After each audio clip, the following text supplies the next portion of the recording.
It's also important for us to honor our flag and to our country, and we think our fans expect us to do that.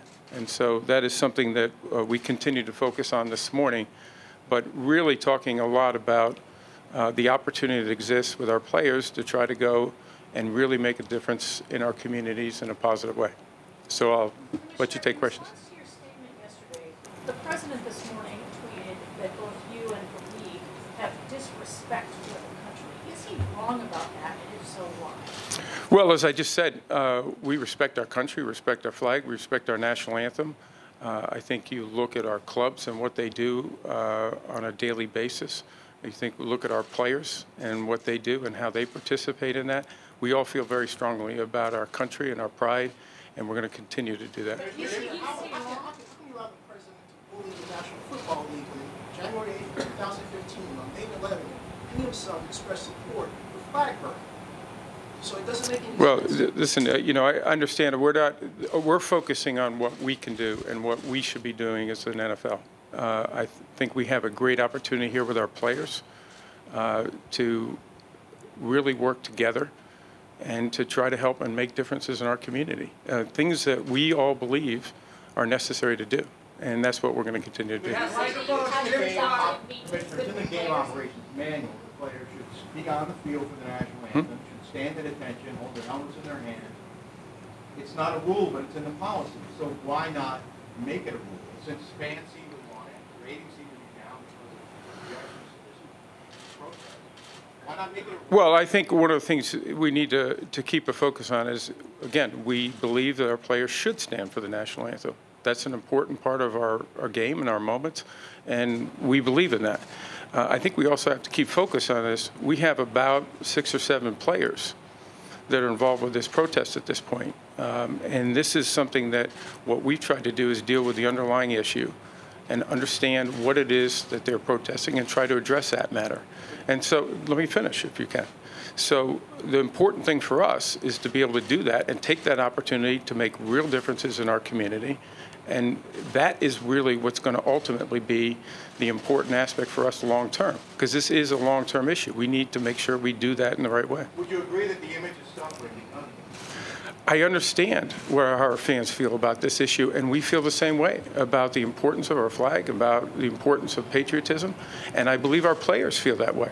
They will state to you, and they have stated to everyone publicly, they are not doing this in any way to be disrespectful to the flag, but they also understand how it's being interpreted, and that's why we're trying to deal with those underlying issues. Thank you, Roger.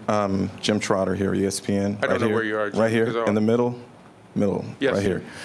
You said you want the players to stand, and there's been no change to the game operations manual. My question is, what happens if an owner who still feels that he can discipline a player for taking a knee? What response will we see from the league if that were to happen? Well, Jim, we just had 2 days of conversations with our owners, of which, this was a fair amount of the conversation. And I think our clubs all see this the same way, that we want our players to stand. We're going to continue to encourage them to stand, and we're going to continue to work on these issues in the community. We'll address issues. I can't deal with hypotheticals right now. We'll deal with those issues if they come up. But for us right now, that's our focus. Mark Maskey? Roger, over here. Yeah, at this point, what have your sponsors and the network said to you about this issue, and what do you feel the effect is on your business right now of this entire? Yeah, Mark, we had a report on that too. Listen, we know how important this is to our sponsors, our partners, our licensees. It's important to us also. So we all share that, and we certainly are in great contact with them. We understand the issues. We want to make sure they understand our perspective of what we're doing. And in fact, if they can help us, we want them to help us in those issues. But all of this is part of the ongoing effort and understanding one another and making sure that we do the right thing in our communities and the right thing to support our players, but also do the right thing to make sure we get back to football. And in the meantime, people understand how important our country is and how important it is to make sure that we're doing things the right way to honor our country. Roger, Byron Barnett from WHDH in Boston. What is your reaction to the lawsuit filed against the NFL by the Aaron Hernandez family and their allegation that the NFL doesn't inform the players about the risks of CTE? Listen, this is a matter of litigation, so that's something that's going to work its way through the litigation. I think there's been a great deal of focus on this issue of brain trauma. We've been through a great deal of litigation on this issue and settled a major case on concussion, so we'll let the lawyers handle that and deal with it. Yes. Roger, Ron Mott, NBC News. I'm sorry, you guys, I can't see here. Hi, Yes. Roger. Ron Mott, NBC News. Yes. When you talk about supporting your players, what form or forms will that take? Because some people reasonably presume that if players felt that this league were truly on their side and supporting them in these causes and these concerns, that they would not take a knee. So how is this going to manifest itself going forward? Is the league willing to put the shield on the line to get into some sticky political and social debates? Okay, but we're not afraid of the tough conversations. That's what we're having with our players. That's what we had yesterday to make sure we understand one another and understand where they're coming from. And I think out of those discussions, they understand that the owners and the NFL really do care about their issues and what we can do to make the communities better. And so I think that's what dialogue's all about, and listening and understanding, so that we can get that kind of understanding between different parties. And that's what is complex about this, but that's why it's also really important to do, because I think that's where real change really happens, and that's the opportunity for us in our communities. We've had discussions with them for over a year, and I think we have a very good understanding of the types of things that they're interested in, how they can get support from the NFL to do that, and we want to do that. And that could be in legislative matters, that can be in the community with, can we participate in ride-alongs and try to make sure we understand what's going on in different communities across the nation. Because the problems in one market are different than the problems in another market. And so that involves the clubs and the players getting together and making sure we truly understand what's going on in those markets. And that's where we see a real impact.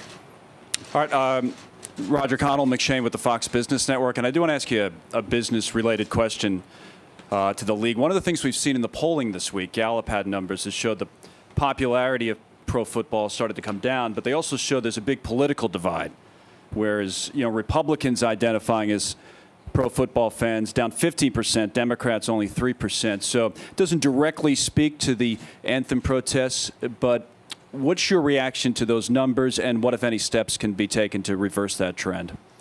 Well, we believe doing the right thing is what you ultimately have to do.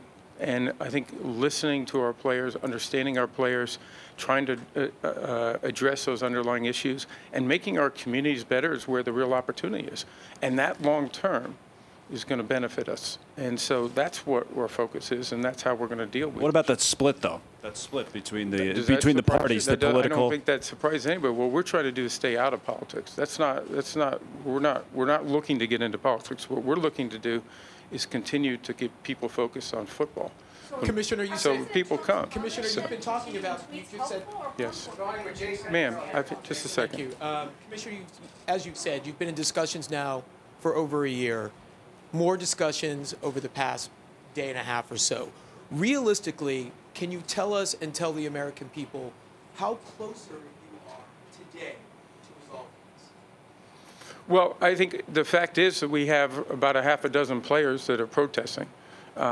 We hope, and we're going to continue to work to try to put that at zero. That's what we'd like to do.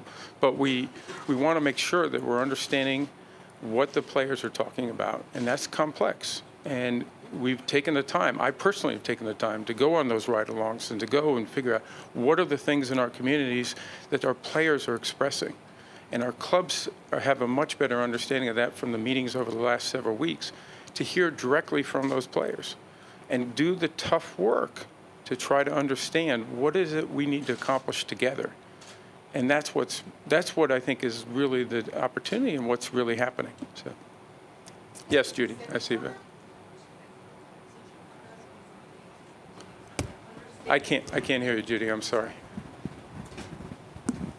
Roger, did you come out of the meetings with the owners with an understanding that teams that have indicated they would discipline their own players for not standing will not discipline them? No, we didn't discuss that. It wasn't necessary. We had a real focus on making sure that all of our teams understood the kind of dialogue that took place, the kind of things that they were interested in getting support from them. And there was complete support for the NFL, each club supporting their players, and continuing the dialogue that they've had on the club level.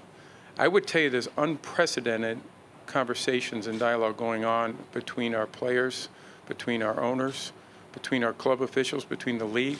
And that is a really positive change for us. And we think ultimately is going to pay dividends. You've talked a lot about having productive meetings with the players. You personally, do you understand what they're protesting, and can you explain your understanding of that? Yes, they're very clear about it, and they're actually incredibly knowledgeable, articulate, and they've spent the time to go into the communities and talk about that. And so they really, truly understand it. They're talking about criminal justice reform, whether it's bail reform, whether it's talking about sentencing, mandatory sentencing. They're talking about changes that I think will make our communities better, that there is bipartisan support for across our nation and that need focus. They're talking about what we can do to support them to effectuate that legislative change. And that's, again, very, very positive.